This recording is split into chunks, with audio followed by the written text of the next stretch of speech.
Fitsipika fahadimy, tsy pio ny anaran'ireo mivadika amin'ny fianianana nataony sy ny zavatra nosony aviny.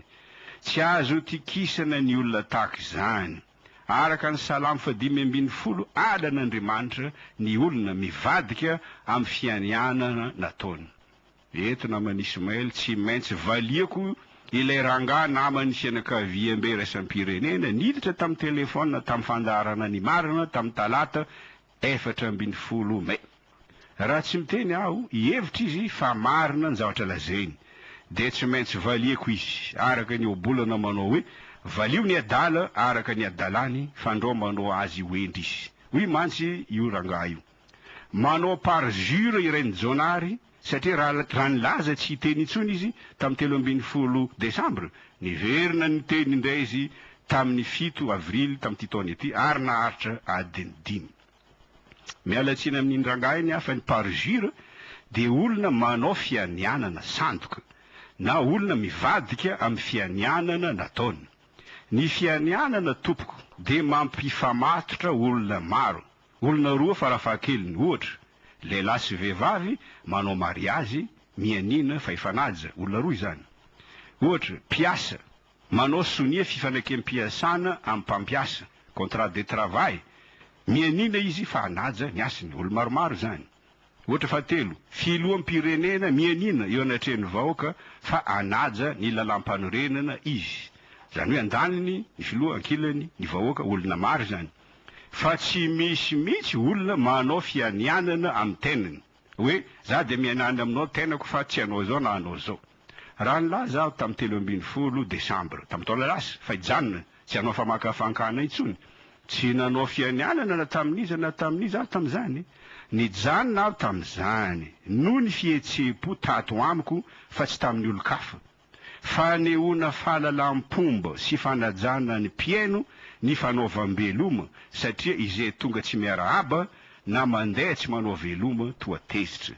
Tsy makivy ahy namany Ismaël nitsikera nataony satria hoy Jesosy ny mpianatra tsy mihoatra noho ny mpampianatra na ny mpanompony noho ny tompony.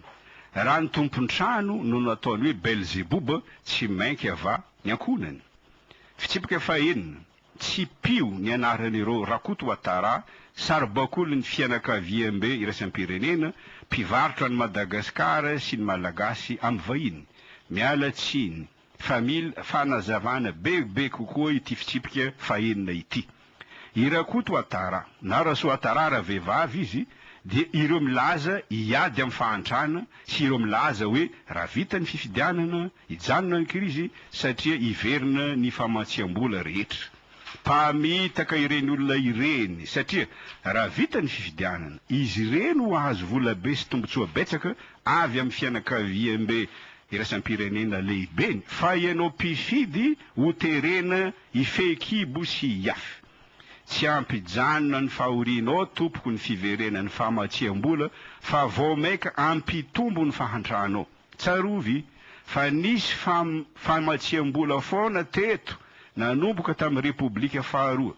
Ny filoha Ravalomanana aza fantatra nilaza fa misy ho izy ny vola fa ny fomba ampiasana azy no manahirana.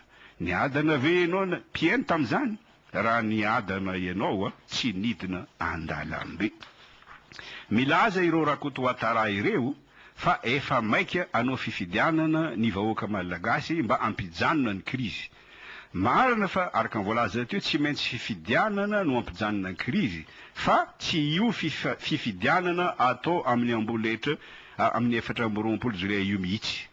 Mba ho tsapanao mpifidy fa i Rakoto Ouattara no hiadana aoriany 4 Jolay fa ianao vao maika hijaly tantareka aminao fohifohy ny zava-mitranga any Eropa amin'izao fotoana izao, satria tsy aty Afrika irery intsony no misy ny finiavan'ny fianakaviam-be iraisam-pirenena ametraka saribakolo filoham-pirenena fa eran'izao tontolo izao mihitsy. Ny tanjon'ny reptilien mantsy dia ampijoro ny gouvernement mondialy dia ilay bibidia manana loha 7 sy tandroka 10 mivoaka avy amin'ny ranomasina. Mivoaka avy amin'ny ranomasina mantsy ny bibidia satria toa avy amin'ny vahoaka amin'ny alalan'ny sarintsary mpifidianana. Tsy eto Madagasikara ihany tompoko ny misy troika, mpibaiko sy mpanindry. misy troika koa any Europe, tsy troika ny SADC fa ireto vondrona telo ireto, ny Union Européenne, ny Banque Centrale Européenne ary ny FMI. Io ny troika ho an'ny Européenne. Nanomboka tamin'ny taona 17 sy ny 18, nifanaraka ireo banky foibe lehibe any ivelany, dia ny Banque Centrale Européenne, ny Banque de Suisse, ny Banque d'Angleterre, ny Fed any Amerika, fa anambatra ery izy ireo hiaro ny tombotsoan'ny banky tandindomindoza. Tandindomindoza tokoa mantsy ireny banky ireny, noho ireo trosa be dia be mihitsoka ao amin'ny kontom-bolany nanomboka tamin'ny 17. Raha dinina mantsy ny bilan reny banky ireny, feno actif mampidi-doza, amin'ny teny frantsay actif toxique. Ny actif ao amin'ny banky dia fitambaran'ny fananany sy ny fomba fampiasany azy.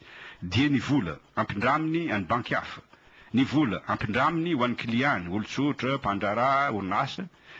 Ny fananany manokana koa ara-materialy toy ny trano, ny fiarakodia, solosaina, taratasim-bola noho ny vola ampiasainy, portefeuille de titre toy ny petrabola sy ny obligation. Amin'ity sokajy farany ity no misy olana matetika satria ao no mipetraka ny actif toxique. Lasa vola boritra ny taratasim-bola, tsy misy mividy raha amidy eny amin'ny tsenam-bola toy ny bourse de valeur dia maty antoka ireo banky ireo. Eo indrindra tompoko no miditra antsehatra ny FMI sy ireo karazana troika.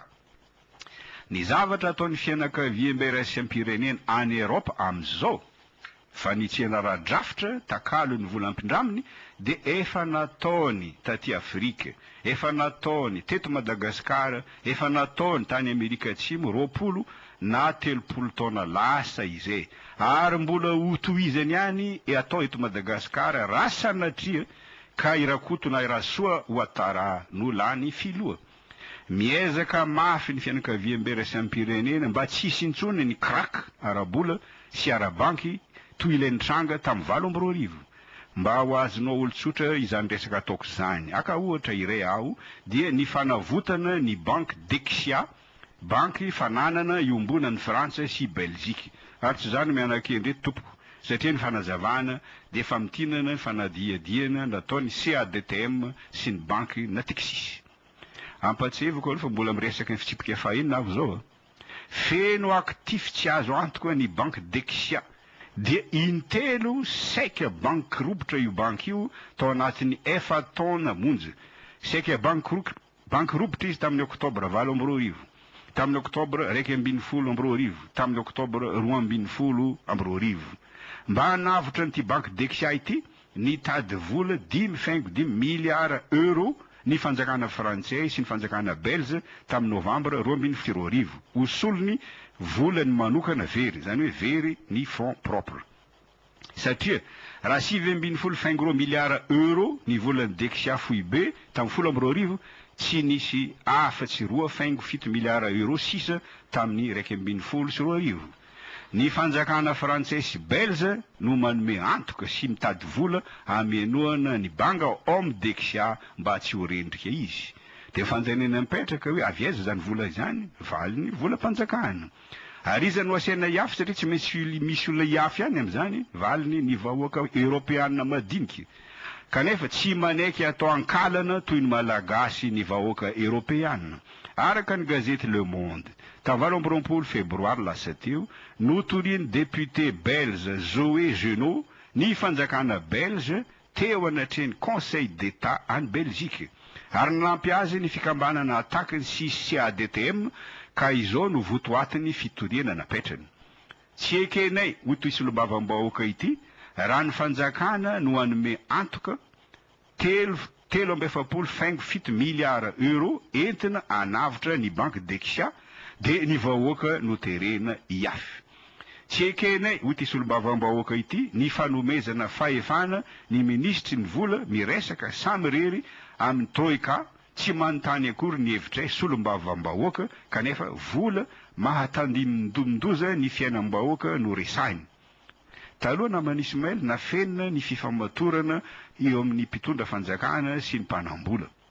Ankehitriny mazava be zany fifamatorana izany ho an'ny olona mahay mijery.